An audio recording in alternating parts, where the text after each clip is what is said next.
Assalamualaikum. Halo anak-anak, kembali lagi bersama Ibu Diani di video pembelajaran. Nah, video pembelajaran kali ini akan membahas mengenai materi keanekaragaman hayati.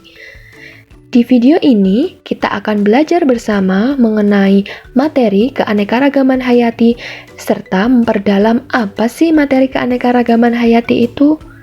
Apabila kalian merasa kurang jelas saat pertemuan berlangsung secara online, kalian bisa mendapatkan informasi lebih jelas dengan menyimak video pembelajaran berikut ini. Yuk disimak bareng-bareng.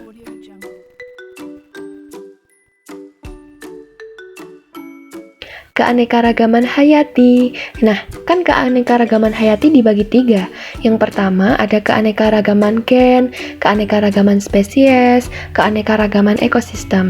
Nah, sebenarnya dari pembelajaran yang kemarin, apakah kalian tahu apa sih keanekaragaman hayati itu?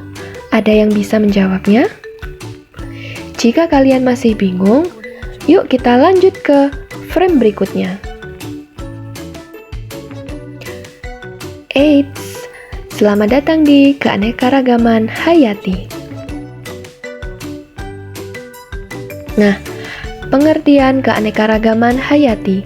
Jadi, keanekaragaman hayati atau biasa disebut dengan biodiversitas merupakan variasi organisme hidup pada 3 tingkatan, yaitu bisa meliputi gen, spesies, dan ekosistem.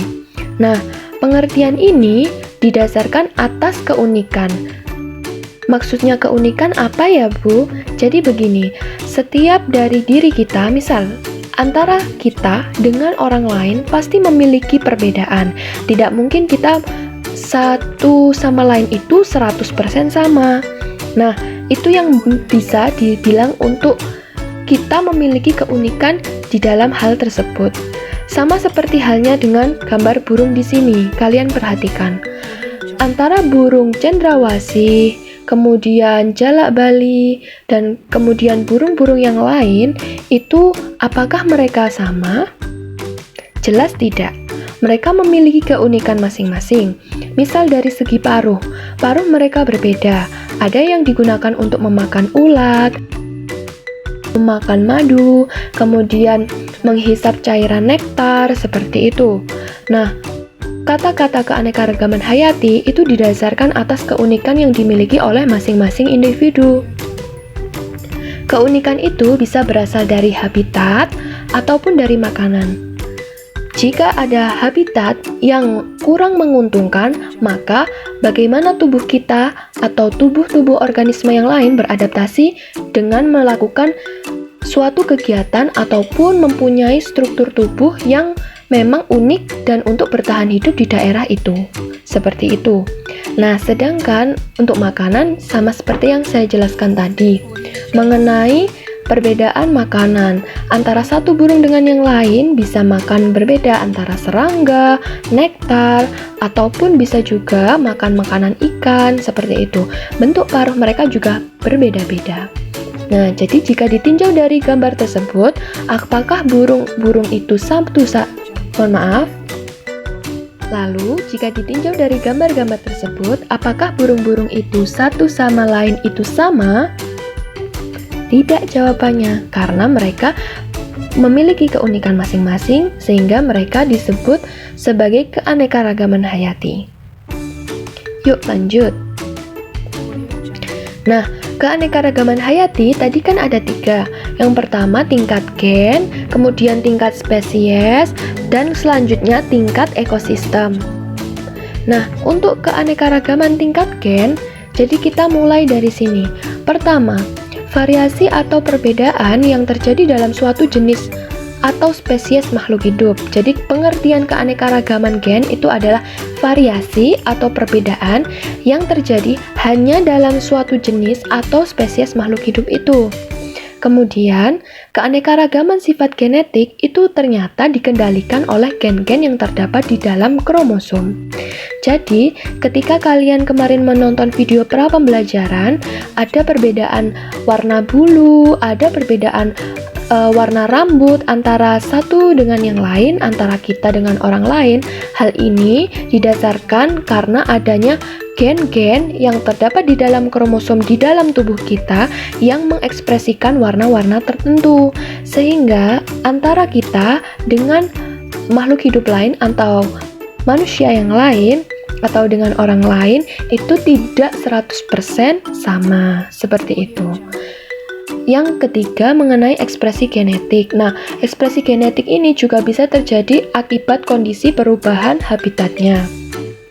Ketika habitat mereka berubah, maka ekspresi gen mereka juga akan berubah.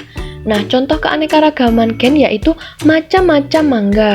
Seperti ini kan kita lihat hanya satu mangga, tapi ternyata mangga itu bermacam-macam. Ada mangga jenis arum manis, mana lagi, ada mangga apel, mangga madud, mangga golek, seperti itu. Ketika kita lihat secara sekilas, oh sama itu mangga, tetapi sebenarnya mereka itu berbeda, seperti itu. Mereka itu berbeda, memiliki perbedaan, mulai dari bentuknya, kemudian warnanya, kemudian dari struktur daunnya, pasti berbeda satu sama lain. Kemudian masuk ke warna. Seperti ini. Sekilas kucing-kucing ini sama ya wajahnya, tapi warna mereka berbeda-beda. Hal ini disebabkan karena gen-gen yang terdapat di dalam kromosom di tubuh kucing mengekspresikan warna-warna yang berbeda. Sehingga di sini ada yang putih, ada oranye, ada yang full kucing oranye, kemudian ada yang putih, ada hitam, seperti itu. Tetapi jika dilihat sebenarnya mereka dalam suatu jenis, dalam satu jenis atau satu spesies, sama-sama kucing, seperti itu. Nah, menyangkut yang tadi, ekspresi genetik itu juga bisa terjadi akibat kondisi perubahan habitat. Contohnya seperti apa sih, Bu? Nah, kita contohkan ke pohon mangga tadi, Mangifera indica. Jadi, awalnya Pak Boni beli pohon mangga. Pohon mangganya itu berasal dari induk di mana hasil buah mangganya itu besar dan manis. Kemudian setelah Pak Boni membeli, Pak Boni hanya menyirami saja, tidak diberi nutrisi, tidak diberi pupuk. Akibatnya ketika tumbuh menjadi pohon mangga yang baru, hasil dari pohon buah mangga tersebut menghasilkan buah yang seperti ini. Tidak sama dengan yang sebelumnya. Artinya, pohonnya berubah bentuk, berubah ukuran, berubah rasa. Hal ini dikarenakan ekspresi dari gen yang ada di dalam tubuh tumbuhan itu berubah karena adanya perubahan habitat dari yang awalnya subur menjadi tidak terurus, seperti itu. Selanjutnya masuk ke keanekaragaman gen tentang bunga anggrek. Nah, peningkatan keanekaragaman gen ini dapat terjadi dengan adanya proses kawin silang atau yang biasa kita sebut hibridisasi, yaitu kawin antara organisme satu spesies tapi yang berbeda sifat. Contohnya seperti ini. Jika kita lihat dua bunga anggrek ini sama, seperti kita membahas tadi di UKBM tentang bunga anggrek ya. Sekarang kita contohkan ke bunga anggrek. Tadi kan pasti kalian jawabnya di UKBM nomor 1 keanekaragaman tingkat gen adalah yang jenis anggrek yang hampir punah di hutan Boli tersebut. Nah, di sini ada dua jenis anggrek. Sama satu spesies, satunya kuning, satunya pink atau merah muda. Ketika dikawinkan silang, maka keluarlah yang baru berwarna ungu. Nah, ini artinya terjadi peningkatan keanekaragaman gen.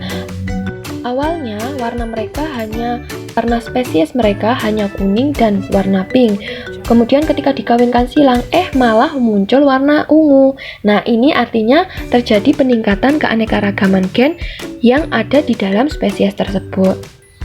Atau dapat juga melalui domestikasi. Jadi domestikasi ini budidaya hewan atau tumbuhan liar. Jadi seperti ini. Misal kalian memiliki hewan liar seperti itu. Hewan yang dijinakkan. Kemudian kalian silangkan sesama dari jenis mereka. Nah, tetapi hasil anakannya itu tidak sama dengan yang di alam bebas. Kenapa? Karena sudah melalui proses domestikasi atau hewan yang liar itu kemudian dijinakkan seperti itu. Jadi sifat mereka atau lingkungan berpengaruh terhadap ekspresi gen di keanekaragaman tingkat gen. Seperti itu ya. Selanjutnya, yang terakhir, poin terakhir, keanekaragaman dalam satu spesies itu disebut dengan varietas. Selanjutnya, mengenai keanekaragaman jenis atau spesies. Nah, di sini pengertiannya yaitu perbedaan yang dapat ditemukan pada komunitas atau berbagai kelompok spesies yang hidup di suatu tempat. Jadi, beberapa organisme ini memiliki ciri fisik yang sama, akan tetapi mereka berasal dari spesies yang berbeda. Kalau tadi keanekaragaman gen itu dari satu spesies. Kalau ini keanekaragaman jenis atau spesies, dia berasal dari spesies yang berbeda, tetapi ciri fisiknya sama. Contohnya apa ya, Bu? Ini dia contohnya. Tereng! Ada Cocos nucifera, ada Arenga pinnata, ada Areca catecha. Nah, ini apa sih, Bu? Kok sama? Kelihatannya sekilas memang sama. Yang satu pohon kelapa, yang satu kemudian yang ini pohon aren. Mohon maaf, yang ini pohon pinang, yang ini pohon aren. Nah, di sini Cocos nucifera, Arenga pinnata, Areca catecha itu memiliki bentuk dan struktur daun yang hampir sama. Kalau kita lihat, wah ini kelapa, ini juga kelapa, ini juga kelapa. Pasti kalian kenalnya seperti itu. Padahal mereka berbeda. Kita lihat, spesies itu yang mana sih, Bu? Spesies itu yang ini, yang belakang ya, Nucifera, Pinnata, catecha. Kan mereka berbeda. Tetapi kok bentuknya sama? Kalau kita lihat sekilas, wah mirip palem, bukan, mirip kelapa semuanya, seperti itu. Tapi ternyata mereka dari spesies yang berbeda. Lah inilah yang kalian sebut dengan keanekaragaman spesies. Selanjutnya yaitu buah-buahan. Nah, di sini ada perbedaan. Terlihat sekilas, wah sama ya melon sama semangka. Tapi jika kita lihat setiap antara buah satu dengan yang lain itu terdapat perbedaan. Setiap perbedaan itu menonjol sekali. Kalian bisa lihat di sini dari struktur garisan di kulit buahnya, dan mereka pun memiliki julukan yang berbeda-beda. Ada yang Galia, Carentais, watermelon, ini yang kita kenal, white honeydew, cantaloupe, haogen.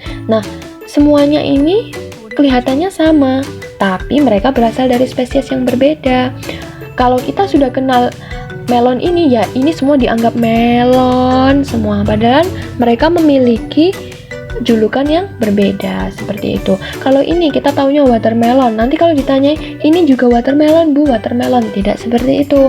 Mereka sama, tetapi mereka juga berbeda, tak sama dalam hal nama, mereka beda spesies, seperti itu. Jadi di sini ada keanekaragaman spesies. Nah, keanekaragaman spesies ini yaitu meliputi Panthera tigris, Pardus, dan Leo. Nah, sekilas mereka ini sama, mirip, hampir mirip. Sekilas, seperti dari bentuk hidungnya, bentuk rahangnya, mereka termasuk jenis kucing-kucingan. Nah, kita lihat di sini, tetapi namanya berbeda-beda.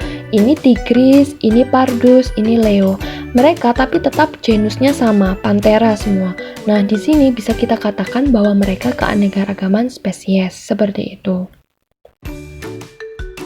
Selanjutnya masuk ke keanekaragaman ekosistem.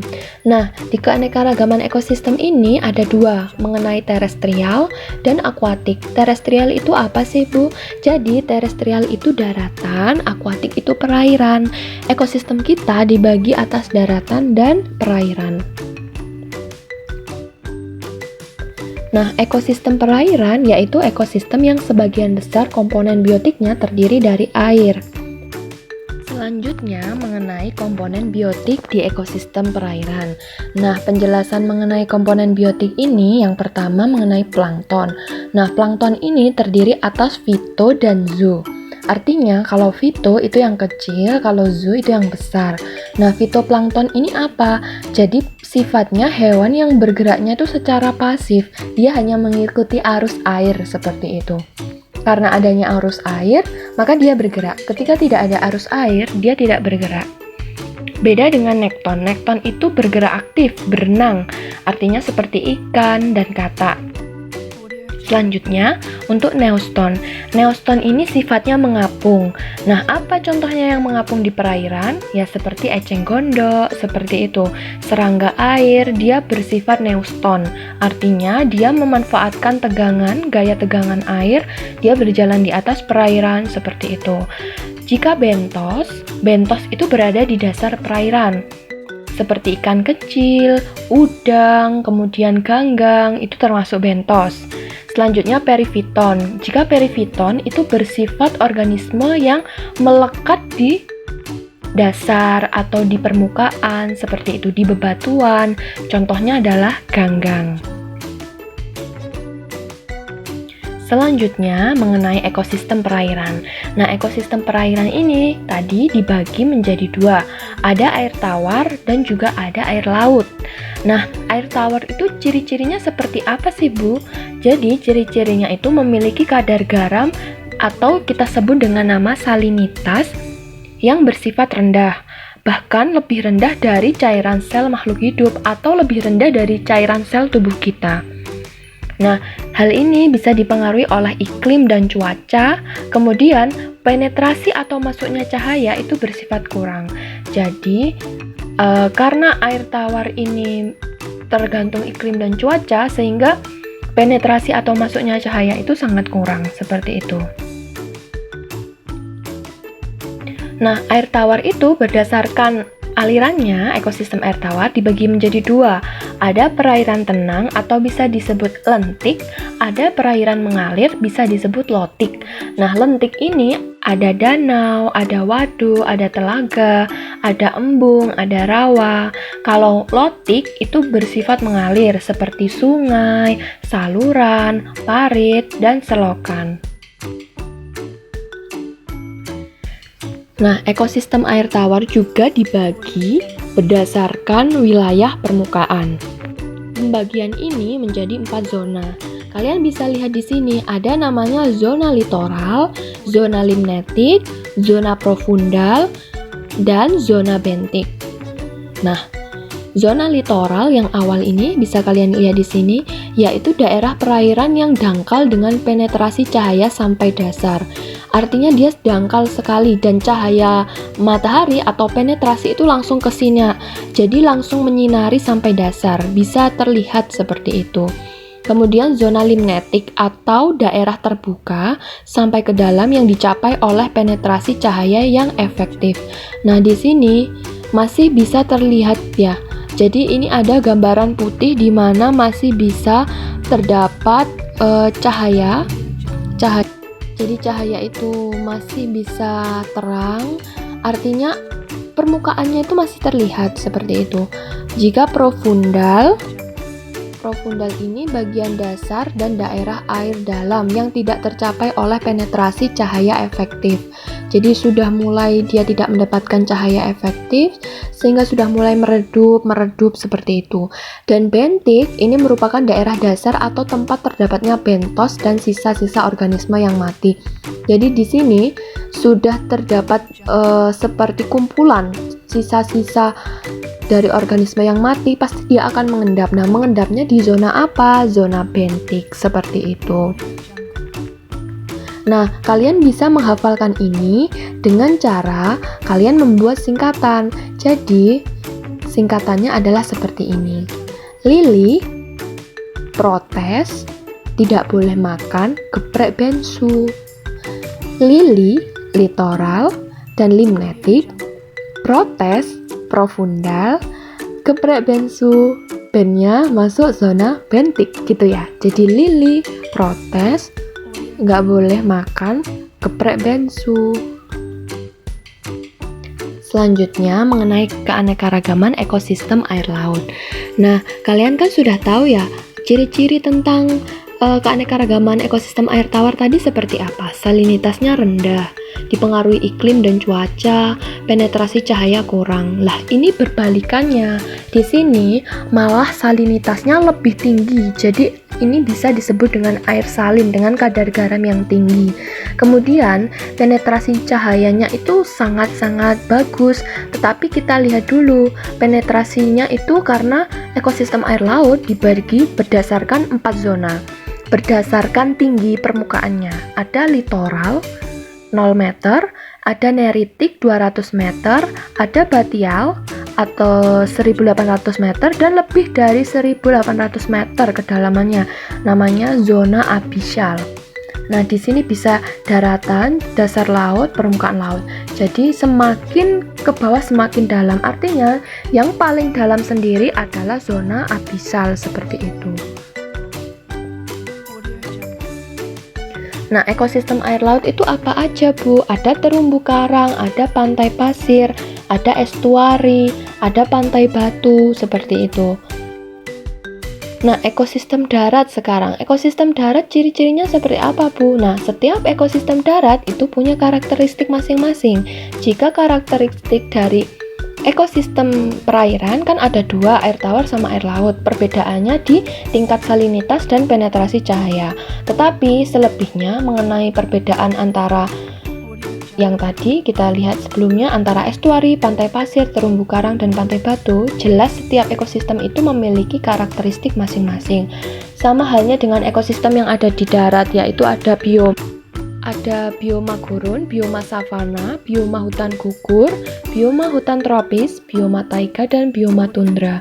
Nah, di video ini tidak Ibu jelaskan karakteristik dari setiap ekosistem, baik ekosistem di air tawar, di laut, maupun di darat. Hal ini mengapa? Karena ini yang akan menjadi tugas kalian untuk minggu depan.